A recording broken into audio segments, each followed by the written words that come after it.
The Toothpaste Millionaire, Chapter 8, in which I become a stockholder. There's a song that goes, I'll get by with a little help from my friends. Rufus couldn't have filled all the orders that poured in after the Joe Smiley show without some help from his friends. Luckily, after the show, a lot of kids began coming around every night after school to see how Rufus was doing. Rufus said they could hang around, but they'd have to help us pack toothpaste. We were working in our laundry room now. When Rufus' mother decided she couldn't have her kitchen turned into a full-time toothpaste factory, I asked my mother if we could use the workshop at the end of our laundry room. My brother James had been using the workshop for his model cars, and my mother was glad for an excuse to make James move his workshop into the attic. James is not very neat. My father helped us build 2 long tables for the laundry room, and once Rufus and I got all the jars and supplies set up, the place really did look like a factory. Some afternoons we had 6 or 8 kids on the production line. Some of the kids were from school, and some lived on my block, like Josie and Clem, the 2 girls from next door. Josie and Clem were at my house almost every night now. I guess they decided that if I was a friend of Rufus, I was okay. I was glad they were coming over so often, as Rufus and I were getting a little tired of washing so many jars. I never was crazy about washing dishes. Hey, Rufus, Josie said one night when she and I had washed about 200 jars. What would you do if you had to pay us to wash all these jars for you? How about that, Rufus? Clem said. You couldn't sell that toothpaste for 3 cents if you had to pay us what we're worth.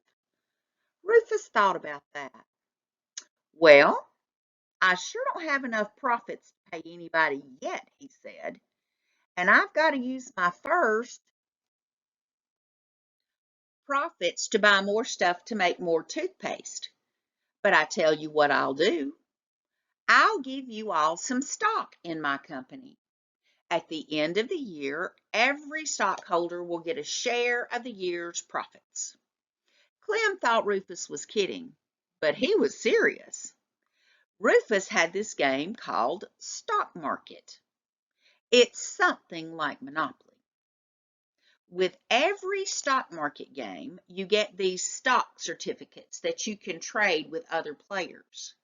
In Rufus' game, there were 1,000 shares of stock worth $100 a share. The certificates come in 1, 10, 50, and 100 shares. Rufus brought the stock certificates over to my house the next day to show us. Here's how it will work, he said. Anybody that puts in 100 hours helping me make toothpaste gets a share of stock worth $100, which will entitle him to a share of the company's profits. How much profits depends on how many shares of stock he owns. Rufus had made up a chart with the names of all his friends who had helped so far. He put down the number of hours they had already worked. Kate's already worked over 200 hours, Rufus said, so she gets to be the first stockholder. Rufus wrote my name on 2 $100 stock certificates. With those 2 shares of stock, Kate should get $5,000 if the company's profits work out the way I planned. $5,000? I said. Are you sure that's right, Rufus? Rufus laughed.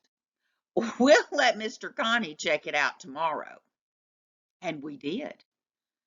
Kate McKinstry, would you please bring that note to me? Well, it's not exactly a note, Mr. Conti, etc. You get the picture.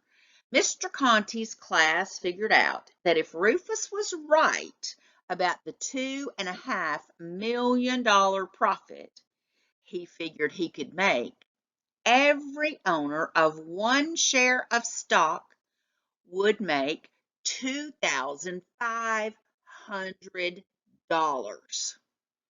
An owner of 10 shares would make $25,000, and so on. It sounded so good that everybody in our math class wanted to sign up to work for shares. Even Mr. Conti told Rufus he'd give us a hand if we needed extra help on Saturdays. When the money starts rolling in, Rufus said, we may need some help in adding it up. Mr. Conti also gave Rufus some advice. He told Rufus that he shouldn't give out than 499 shares of the stock.